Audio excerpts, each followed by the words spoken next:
In today's video, we're going to talk about why video has become such an important part of modern marketing communications and highlight some steps that you can take to help you use video more and more successfully.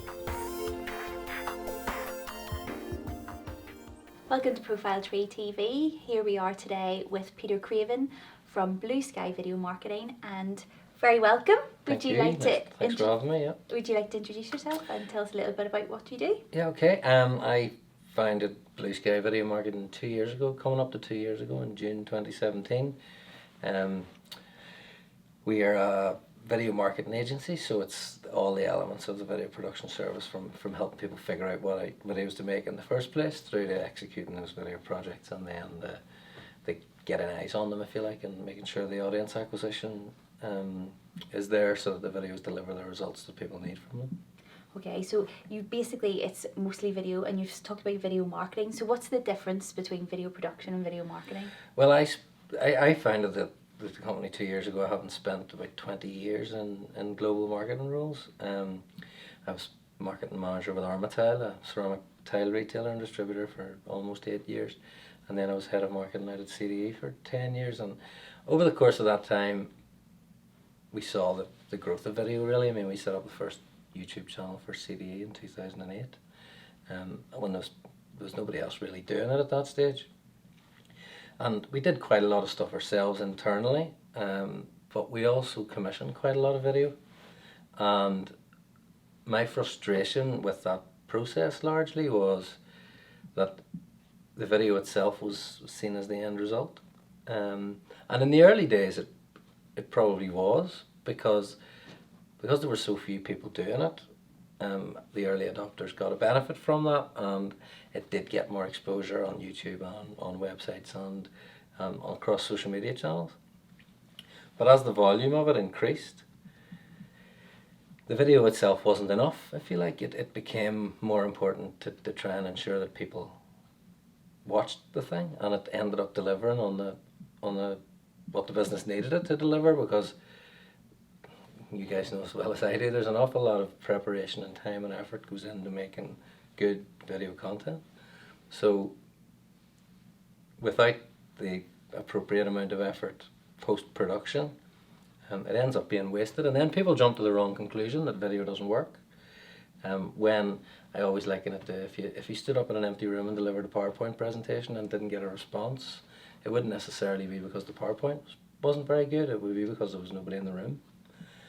So what I set about doing was trying to offer more elements of that service. So it was more focused on crafting the story in the first instance, producing the video, but then making sure that it got eyes on it and it ended up delivering on the business results that were needed if we were to be able to go again. And that's what businesses really wanted from it. So that was where we positioned the agency whenever we started.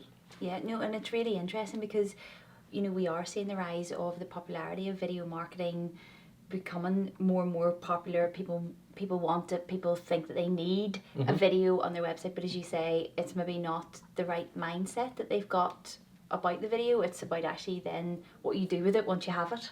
Well, there's a misconception out there sometimes that a focus on the asset, if you like, rather than a focus on what you want it to do and what the story is. So I think people see video as some sort of silver bullet that's going to fix all their marketing problems, and it might sound strange for somebody running a company whose business is selling video to say this, but it's not.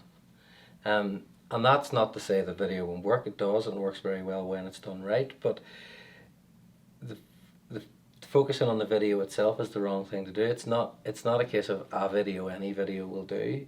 With the amount of video content that there now is out there, I mean, the last figures I saw were 400 hours of new content uploaded to YouTube every minute. I know, it's crazy, isn't it?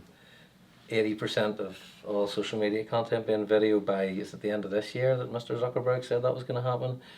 If you put your one single video that is your labour of love for however long you've taken over it, and you put it into that context, in that sea, that ocean of other material, it's beyond needle in a haystack stuff. So if it's just a single asset and it's produced and you think the job is done, well, you have to work harder than ever now to first of all, make people pay attention to you, but second of all, post-production to make sure that the video delivers what you actually need it to deliver. Yeah, no, it's so interesting. And obviously we're seeing a rise in video marketing. How do you think that's, where is its place with traditional marketing? Again, Difficult question. I'll- I'm a marketer who happens to be specialising in video at the minute rather than the other way around. So I fully subscribe to the view that nothing exists in isolation, and there's a requirement for a new mix of things. But video, I think, has changed how people consume and how people want to consume the messages that we're trying to deliver. And I think there's a number of reasons for that. The barriers to entry are now lower than they've ever been. Most of us are now walking around tethered to a video camera for most of the time we're awake with the phones that we have in our pockets. There's numerous examples out there of films that have been shot on iPhones and launched at the Cannes Film Festival and things. So the barriers to entry, I remember back in the bad old days of the corporate video where it took 4 or 5 months to prepare a squad of people that arrive up with boom mics and dollies and trucks and lorries, and it would take weeks to organise the office to get it filmed. It would be a 10-minute video that was very self-congratulatory, was premiered in the boardroom, but never saw the light of day again. And thankfully those days are dead. And it's now about volume of content and consistency, I think. So the technology factor has changed it, and I think what that's done is changed the way people want to consume marketing messages now. And brands have never been, have never existed in such a low trust environment where people are bombarded with so many marketing messages every day that they're very quick to spot a tail when they're being spun one. So I think, whereas, I worked in marketing roles for 20 years, and websites that I would have worked on would have featured customer testimonials on our website. I wrote every single one of them with customer approval, but you wrote it, you asked the customer to approve it, they signed off on it, and you put it on your website. And that happens all the time, and I think people are aware that happens. Take a video testimonial, for example. You can't fake that. If you can get a customer on camera, and he or she doesn't have to say a lot. If they say, I bought that, it works. That's all you need. So it's much more powerful, I think, and it allows people to make up their own mind about how they're being communicated to and whether they believe the story that they're being told. Yeah. And I think that's the critical part, is keeping it credible and keeping your story credible. And video is the most authentic way to do that. Equally, it shows up any holes in your story. Right? So if your company doesn't have a great culture, or if your product isn't really that good, or if your customers aren't that happy, it's very hard to do it. And I think that's a good thing, because I think that focuses you back on addressing the real problem and not trying to maybe cover over something and brush something under the carpet with a good marketing campaign, but addressing what the real problems are. Because I'm sure, like you want to work with clients that have a really, really good story to tell, and really good people working for them, and a really great culture, and allows them to tell that story. And that's why I think video works. I think it is the most authentic. You would expect me to say this, but I think it's the most authentic medium that we have. There are, of course, places for all the others, but it's a very powerful medium for us now. No, you're right, and because people have so much access to information, even people that are just buying something small, they'll go on to Amazon, they'll get a review, they'll go on to Google, they'll get a review, they'll check out the website. There's so many different avenues, whereas you say, when you go on there and you see a video or a video testimonial or something that somebody's actually powerfully said or showing you in action, it's so much more meaningful than just reading a review that, as you say, really anybody could have written, and who knows who did write it. It has the potential to move people through that, whether it's a sales funnel, a recruitment funnel, whatever it might be. It has the potential to move them more quickly than any other piece of content has, I think. Because like you said, if you go and see that review or read that blog post, it'll take a little bit of the proof box for you, but you'll want to go and supplement it with something else. just to give yourself comfort. Business. I read a great book recently by a guy called Tom Goodwin called Digital Darwinism, and there's one bit of the book that really stuck with me, and he said we within our working environments we have unfortunately evolved into a species that seeks to minimize losses rather than maximize gains. Most sales decisions or company investment decisions are based around what's the least risky thing to do. And every buying decision, whether that be a piece of kit for work or recruiting somebody new to the business or buying a new pair of shoes, we do it ourselves. We're trying to reduce the risk of what could possibly go wrong with this purchase. And the authenticity of video content, I think, allows you to remove quite a lot of those risks for people quite quickly. Yeah, no, you're totally right. And obviously, as you say, the access to video and businesses being able to access video, as you say, they don't need the 20-person film crew that they used to. You know, why do you think small businesses do need video content as part of their marketing plan? I think it comes right back to the earlier point of it's people's chosen consumption medium now. Yeah. We're doing a bit of work with a client at the minute who was developing a program for undergraduate students, and we did a workshop with them on what distribution channels we should be using for marketing content, and it wasn't exclusively a video project, but we were saying this is the key messaging we have, and that was all agreed. Okay, what distribution channels should we use to reach you? And they all said YouTube. I was like, okay, explain to me how you use YouTube. And they were like, well, we find your YouTube channel and we just watch everything on it. And you look at the watch time statistics, and and the average view time on YouTube is 40 minutes per session. So if you don't have content to keep people for that 40 minutes, they'll watch yours and then they'll bounce and they'll go to somebody else's. But if you have content that's all linked to each other and engaging for people, then you can hold that person's attention for a very long period of time. So on the one hand, you're hearing around social media videos, it's got to be 60 seconds or less. If you look at actually the watch time metrics on channels like YouTube and how people consume it, it's not being careful not to apply one rule that you hear about how people's attention spans of social media are now worse than a goldfish to every piece of video content that you're producing, because the consumption patterns on different channels are vastly different. So it's knowing what your distribution channel is. And I mean, what I'd say to clients on a daily, weekly basis is, if our consumers' chosen communication medium is now video content, it's not a case of asking yourself, will we do it or won't we do it? You have to, because with the volume of stuff that's out there now, it's invisible, and you're invisible if you don't. And it's not a case of you have to pay. If you want to do it yourself, but you have to do it. The results are there for themselves. All the statistics around its consumption are there. So it's just an essential part. It's not a will we won't we decision for me. It's just an essential part of your overall marketing strategy, whatever that might be. Yeah. And what would you say to people who, as you say, have their mobile phone and they feel that they can make their own videos for their YouTube channel or their Facebook or their Instagram? Would you advise that or not? It's very dependent on it's client specific.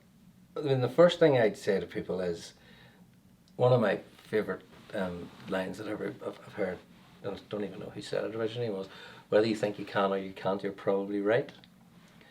So if you think you've got the capability to go and do it, then give it a go. We did. That's how I started with CDE, and it was at a very basic level. We were back in 2008. We had very limited marketing budget because there was nobody, after the construction industry crashed, there was nobody buying the machines that we were selling. So we had no money to invest in a marketing budget, so we had to do everything ourselves. And we were using Nokias and old Blackberries and horrible footage just to get started and get going.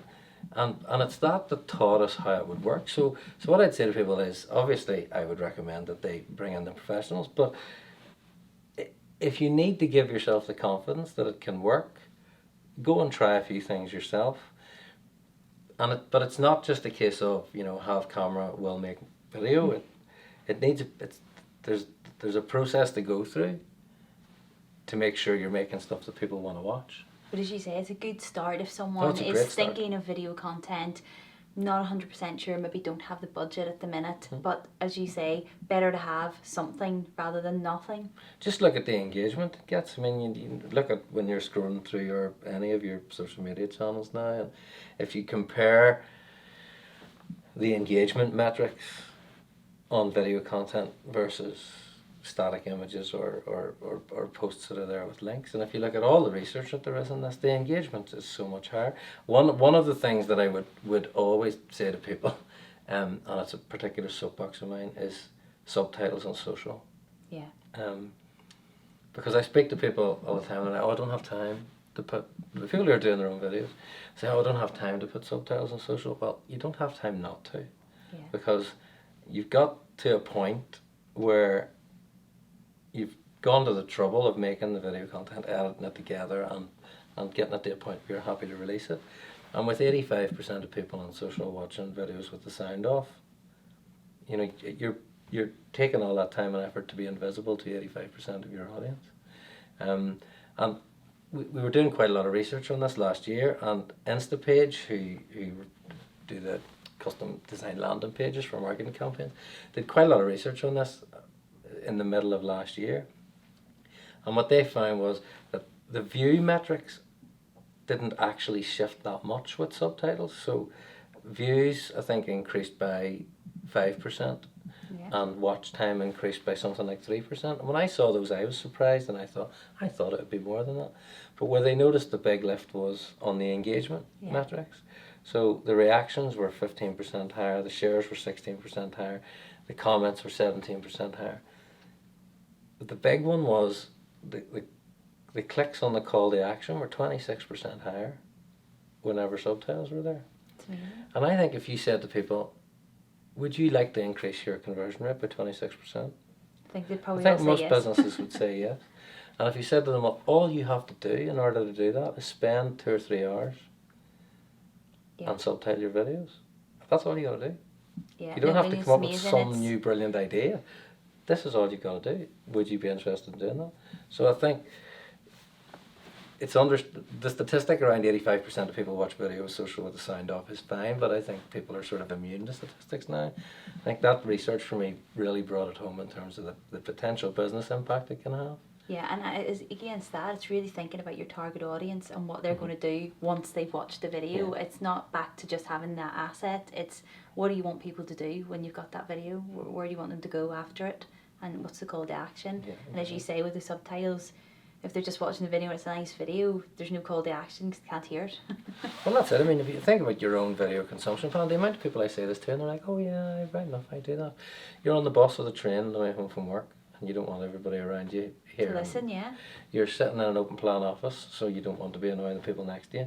You're maybe sitting in an office watching videos when you shouldn't be, and you don't want people to know. So there's all of those reasons why subtitles are a good idea. Another reason why it's a good idea, and this, I mean, it might be a potentially less of an impact, but the accessibility issue. Yeah. For people who are hard of hearing or deaf, you're making your content invisible essentially to those people if there's no subtitles on. Yeah. So it's a very quick way, and it's a very easy fix to make that content accessible to people. And I think if people went back and took the time to go through their social media metrics for any video post that they've had, compared it to others, and if they had any subtitled videos versus non-subtitled videos, be interested to see, does that research from Instapage play out actually in terms of people's own experience? Yeah, no, really, really interesting. So obviously that's one common mistake that people make with video content. What other common mistakes do you see people making before they come to you, or when they come to you, the mistakes that they're about to make but you fix it for them? Well, I'm always reluctant to call them mistakes, because I mean the only reason we've been able to get to where we've got to is I can guarantee anybody who's making videos that Any mistake you've made, we've made them all before you. I think that's just the way you end up improving on it. I think that there is maybe not enough time for people before taking the camera out. Yeah. I think there's a tendency to rush sometimes into, let's get the camera out and start filming. Even when people here, I remember last year there was a lot of talk for a period of time around, because Facebook in particularly was pushing the live video thing, and people were saying, oh, you need to do live video, and doing live video well takes an awful lot of planning. And there were a lot of instances of people just, and it was back to a video, any video will do almost, rushing into doing a live campaign without really understanding what's the optimum length of this, how should it be structured. One of the key success metrics with live video is obviously your ability to respond to questions and comments that are being asked at the time that it's going live. So how are you facilitating that? You need probably 3 people there, because if you're going to be the person on the camera, or somebody else is, somebody else going to need to be operating the camera, but then you're going to need somebody else feeding you the information around the comments, because that's what makes live video successful, because it creates that interactive element to it. Yeah. So I think in relation to any video project, it's largely, we get clients saying to us all the time, you've been here ages and we haven't seen a camera yet. And it's because we spend a lot of time at the beginning of the process making sure that we get to a point that we understand and the client understands and is happy with the video that we're making. Yeah. It's all been detailed and storyboarded, and we know that it's taking people on the journey that you want to take them on, asking them to do something at the end, and then even beyond that, being aware of what device are they using when they're watching this, and is that webpage that we're sending them to mobile optimized. Otherwise, the very worst thing you could do is get a lot of people to put their hand up and say, well, yeah, I want to buy that, and then you make it very difficult for them. So it's thinking about that whole process is one of the things we'd encourage people to do, and not necessarily just rush in to start making videos. Yeah, and what is the process? So if someone wanted to get a video or do a video marketing campaign, what would be the process that they would go through? We tend to get 2 types of 2 categories of inquiries. The first would be people who approach us who have a very specific video idea. Yes. So they have a new product launch, they have an event that they're going to, they have a subject that they want to talk about, and that they're fairly easy, because the customer has an idea of the video that they want to make, and it's just a question of going in and working out what their distribution channel is, trying to craft a story with them, and then executing that project.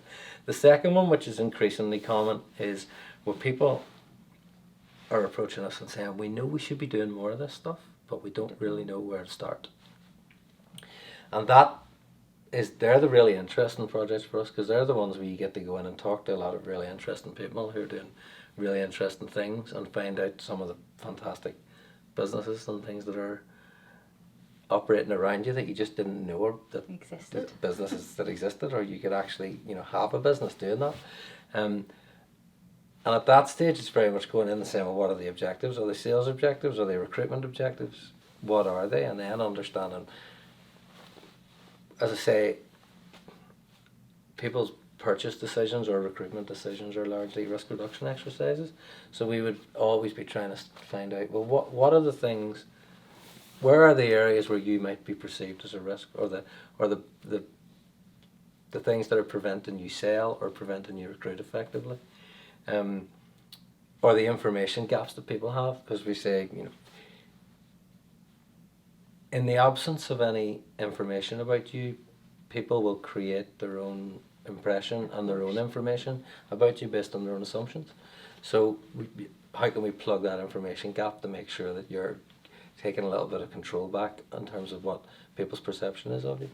And then it's into crafting the story, developing a content plan. We would always warn, we're selling videos, so it's easy for us to be expected to say this, but we would warn against that random act of video, where it's sort of like people who are, when they're managing their social media accounts themselves, and they think, I haven't posted anything to LinkedIn for 3 days I must do something, and it ends up just being a little bit random, not really connected to anything in particular, and it doesn't really do anything for the people who are consuming it, so largely gets ignored. So we would always encourage people that to try and invest in this on an ongoing basis, as going back to what I said about people's preferred consumption medium. And then develop a content plan that's linked to some real business objectives. So not linked to likes and shares and comments, but because you can't take those to Tesco's. It's linked to, we're trying to recruit those 10 people this year, or we're trying to sell X number of these units in that country this year, or we're trying to set up 2 new distributors in this place this year, or we're going to this exhibition and want to generate 300 leads from the show. And that's there. I prefer being involved and because coming from marketing roles, I've always existed in that world anyway. But being tied to those sort of metrics, because if you know what you've got to deliver, it's easier to know what you're going to deliver. It's easier to know what sort of stuff you need to do, and it puts you in a position where you can then have a conversation with clients and say, I don't think what we've got here is quite good enough yet to help us achieve that, and nothing works on its own. So I think following this, we need to do this and this and this, and of course you have to show people that it works. So you tend to do one project with a client, and then you'll work on a smaller package of stuff with a client, and then we're working with people on video as a service contracts now, where they're agreeing content plans over the course of 12 months linked to their overall business objectives, and we're able to run with that. And as that goes, it just gets better and better, because the embedded knowledge thing then starts to really show benefits, because we're in talking to more people, learning more about the business, coming up with more ideas. They're getting more comfortable with video. More people are getting more comfortable with the idea of being in front of a camera, or at least being filmed doing something. So you get more engagement from people that way, and as a result, as a consequence, the results just get better. Yeah, and so obviously you moved from marketing into video, and you don't see yourself going back just to traditional marketing. Now you've experienced the video side of it. No, I mean, it's, as I say, I always sort of describe us as a marketing agency specialising in video. And I think, like most startups will tell you, whenever you start out, you're not quite, your focus maybe isn't just as narrow as it should be. Exactly. Because pressures are on and bills to pay at the end of every month, I think. So, but as we've sort of grown up, I think, over the last almost 2 years, we're now much more focused and much more relentless in our focus and ruthless about saying, no, listen, our specialism is video, and we want to do that. We're on that Ulsterbank Entrepreneur Accelerator. I mean, I know John Ferris was in doing one of these before, and one of the things they taught you very early about that is, that concept of inch wide, mile deep. So whenever we decided that we wanted to do video, we sort of made it our objective to just, let's just do that. We will get asked, as a result of the marketing experience, we will get pulled into different places, and people ask us about photography and websites, and we would use our network of people that we would refer people to on that side of things. But we're getting better at saying no to the things that we should say no to, and saying, no, our focus is making sure we understand this. You're right, and it's so important to be able to say no, because you don't like to, especially if you've got a client and that they need help and you want to help them, but sometimes you have to say no. Like, it's not us you need. You do need help, but it's one of the things I've noticed. Need to help you. In my marketing career, I've noticed how it's shifted. I mean, I started marketing. I worked in the information centre at Ledu at Galwally back in 1999, and I was doing a presentation recently, and I went looking for the Ledu logo on Google Images and couldn't find it. And that shows you how long ago it was. And if it doesn't exist in Google Images, you wonder, did it really happen? But back in that, when I was doing that job, marketing was, organising events, print brochures, business cards, stationery, a few pop-up stands. The internet was still very young. Smartphones didn't exist. The idea of only the largest companies could even contemplate doing a video. So it's just shifted beyond anything that you could have comprehended back then. And I think it's developed into such a complex discipline now that there are so many specialisms.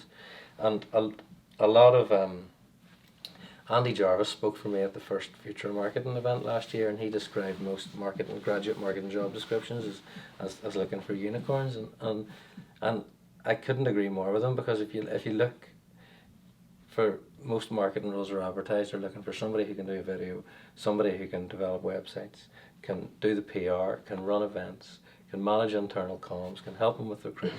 No one person Can do all of that. is capable of doing all of that. All of those specialisms, whether it be website or blogs or video or PR or recruitment marketing, have all become so specialised now, and with so many technologies there to help every single one of those processes, that my belief is now that it's about those individual specialisms now. And I think you're increasingly seeing that in the way marketing teams are structured. Yeah. That it's people employed with a specific specialism, whether that be PPC or website building or PR and comms or video or whatever it might be. So I think that's a big shift for me in terms of how the marketing role has changed as a result of what technology and the birth of the social media channels has done to us. And as you say, amazing how quickly it's changed. You know, over the past 20 years, it's just went from, we had not really much internet, no access to all these different channels and social and online, and it's just boomed. It has, and it's, I think that's a difficult one to know what it looks like in the future as well, because I suppose if you look, I do a bit of work with Young Enterprise, and if you look at the top 10 most popular jobs in the UK last year, none of them existed 10 years ago. It's crazy. So I think that's that skills question around how you make sure that we're producing graduates, etc. And it's one of those arguments that comes back to marketing things all the time. You know, Gary Vee talking about how you should be teaching people how to use Instagram in university, and it's, I mean, I just don't, I'm not buying it, because what marketing degrees are supposed to do is teach you the principles of effective marketing strategy and all that good stuff. The rest of the stuff you learn, can you imagine if university degrees were teaching people how to use MySpace? Yeah, exactly. A number of years ago, when those people were unemployable 24 months later, because MySpace didn't exist. So I think the education, the formal education piece has always got to be around that basic good theory and principles and strategy. And I think the tactics will invariably change over time. It's Facebook and Snapchat and LinkedIn and Instagram and et cetera, and all now. But what is it in 10 years? Who knows? And anybody who tells you they do know I would be very doubtful of whether they actually do or not. Yeah, and you're right, and those things are just tools. Mm-hmm. They're just tools to help They're people just do the what they need to do. distribution And as you say, mechanism, they could change tomorrow. You just don't know what Facebook might change tomorrow, changes its algorithm, everything's changed. So it's just about, as you say, having that really basic, good understanding and that foundation and taking it from there. It's quite similar to the way drone technology emerged. And whenever it first came out, you saw people saying, oh, we need a drone video.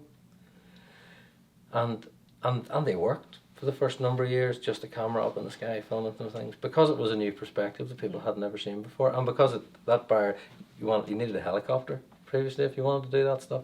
Now it was accessible and it was new, but it's got to the point now where I've seen the Giant's Causeway from a drone 25 times now. Do I really need to see it again? And when people would talk to us about we need a drone video, it's like, okay, well, a drone's just a camera. So let's actually work out what the video should be.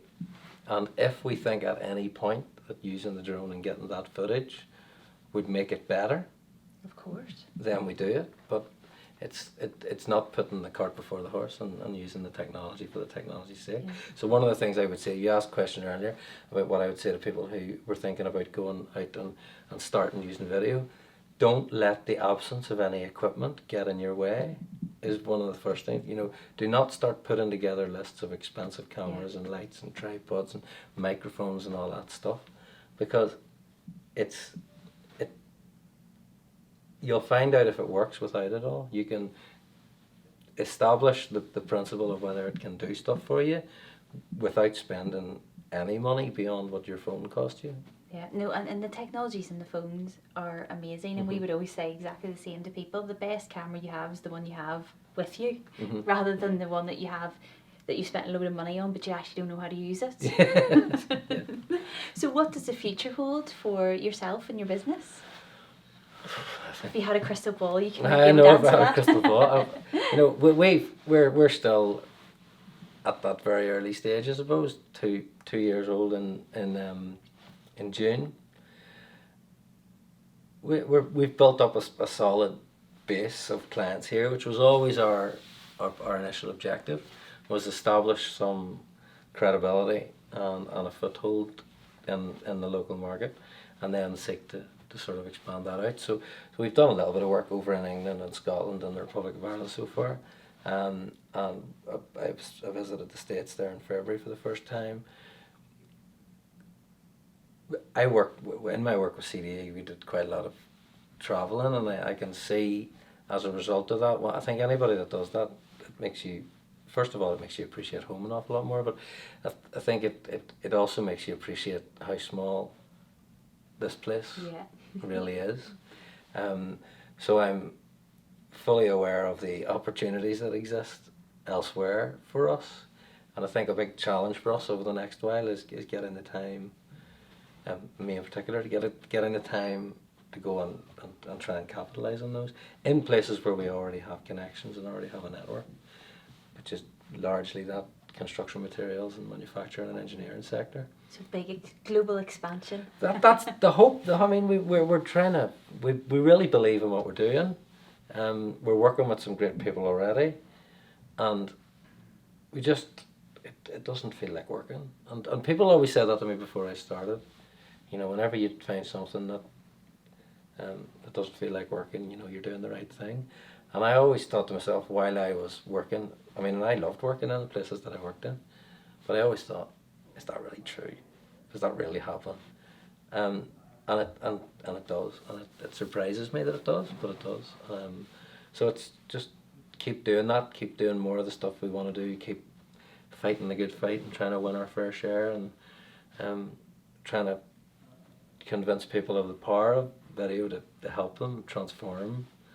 And that might sound dramatic to some people, but I really do think it has the power to transform a business's performance. Yeah, no, totally. And if anyone wanted to contact you, what's the best way? All our contact details are on our website at BlueSkyVideo.net, or you'll find me across all of the social media channels, probably far too frequently. Thank you so much for coming in today, Peter. I think people have gained a massive insight into the world of video and what they should be doing and what they possibly should not be doing as well. So thank you so much for giving up your time and popping in to see us today. It's been really, really interesting. And that's all from us today at Profile Tree TV at the Innovation Factory on the Springfield Road. I really hope you enjoyed watching, and we will see you guys soon.